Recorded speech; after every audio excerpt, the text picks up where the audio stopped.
will always be my passion. I know that I have life yet to live.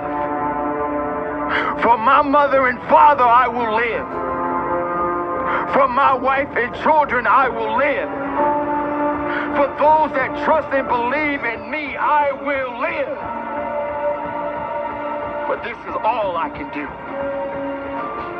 And there is no turning back. So ladies and gentlemen, I say to you all, continue to live your life. Let your pain be your passion. And even if you're hurting inside, turn it around. Make it burn through your veins. Let it burn through your heart and soul. And let it resonate and be powerful than you've ever been in your life.